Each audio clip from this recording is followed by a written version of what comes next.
Now on Sunrise, the people in charge of a local business chain are calling for something to be done following yet another break-in at one of their stores. Plus, the latest developments in the detainment of a Beaverton man after federal agents arrested a person they weren't looking for. Your news starts now.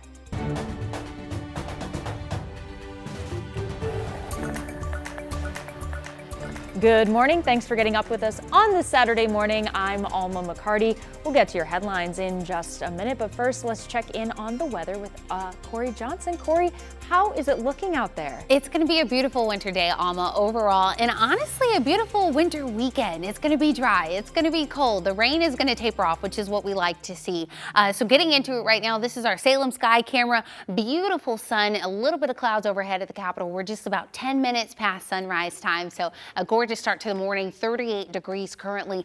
Radar very quiet for us at this time. What we did see in the way of light rain yesterday and overnight is going to break up that very weak system, and so does bring a few sprinkles here and there across a few spots at this time. Taking a look at our temperatures right now, sitting in the upper 30s, lower 40s in other spots, 41 in the Dalles, 26 in Yakima. Burr is cold there, 38 in Kelso, 40 in Portland, and mid 40s near the coast. This is our Vancouver camera, the springs at the waterfront. Beautiful morning in Southwest Washington, 39 degrees, maybe just a few droplets near that stretch. Our Rose City camera also sitting pretty, 40 degrees on this Saturday morning. As we get throughout the rest of the morning, again, it's going to break up. We may even see the sun as we get into the later part of the afternoon.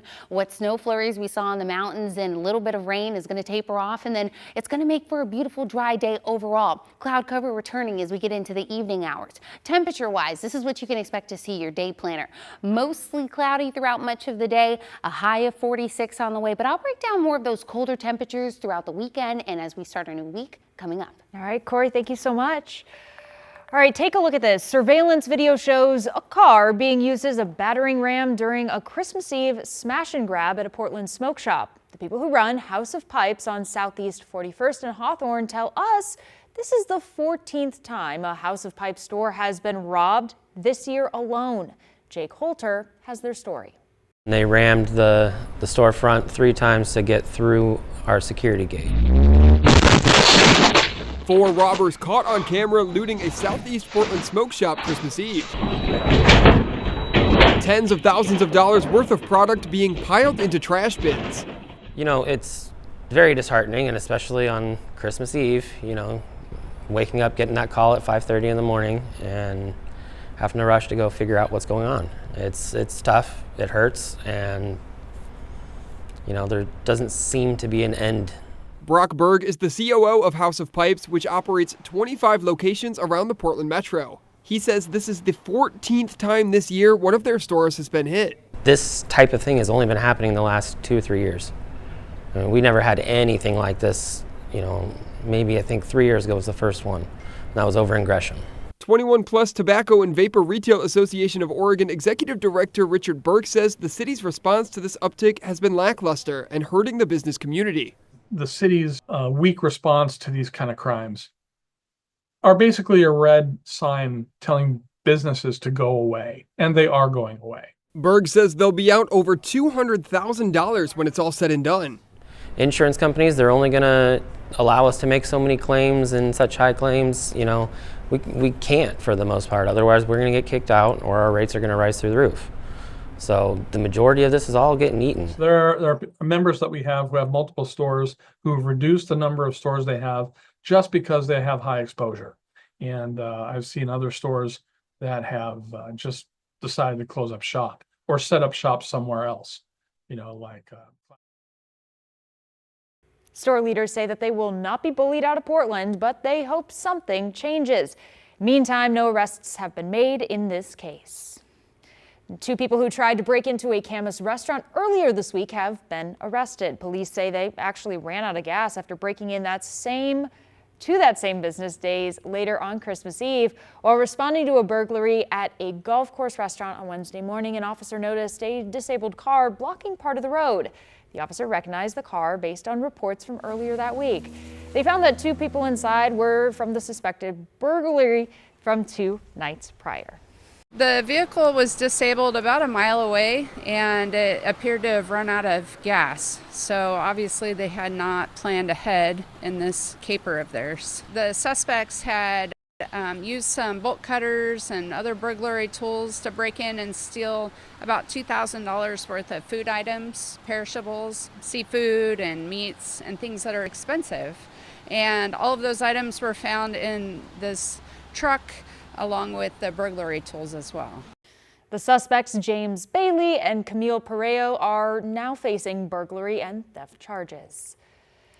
Today, friends and family will gather to honor fallen Washington State Patrol Trooper Tara Guting. She was hit and killed while investigating an unrelated crash last Friday in Tacoma.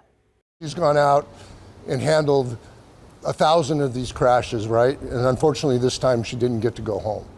And we need to solve this crime. Investigators say Guting was hit twice by two separate drivers. The first driver involved in the crash stopped and has been cooperating with authorities, but investigators are still looking for the second driver that hit her. Earlier this week, they found and impounded a truck that they believe was involved in the second crash. We're learning more about a federal judge's ruling. Earlier this month, he ordered a Beaverton man free from ICE detention after Customs and Border Protection officers arrested a man they weren't targeting. As first reported by the Oregonian, the judge said this was a violation of the man's Fifth Amendment due process rights. December 3rd, early in the morning. Federal court documents detail how CBP's Alpha Team 1 showed up here looking for a target, a man with a conviction for unlawful possession of meth. They had a photo of said man from 2006 and an address in Beaverton. But according to a federal judge's opinion and order, the man they were seeking no longer lived there. He hadn't for more than a decade. Judge Michael McShane wrote to say that the information relied upon by CBP in the target package was stale would be a remarkable understatement. However, when a different man stepped out of the apartment around 7:45 that morning, officers took him into custody anyway, finding he didn't have lawful status in the U.S. and was a citizen of Mexico. At Portland's ICE facility, court documents detail how officers wrote a warrant for the man's arrest after the fact. He'd been arrested without one.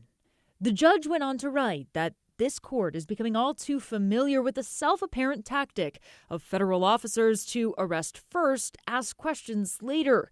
The crux of the violation of the Beaverton man's due process rights. He was immediately released on December 15th after nearly 2 weeks in ICE custody. His attorney told KGW that this was a very dramatic moment to see him unshackled in the courtroom after the judge had left the bench. We've reached out to DHS and to CBP for a comment on this case. At this time, we haven't heard back. Today, more than 100 advanced practice providers with Legacy Health are voting on whether or not to approve a new tentative agreement that aims to end their 3-week-long strike. The Oregon Nurses Union says the new agreement promises pay raises, enhanced compensation for night and extended shifts, and the creation of a committee to address workplace issues. Bargaining between the two sides has been going on since April of last year. Voting will wrap up by noon today.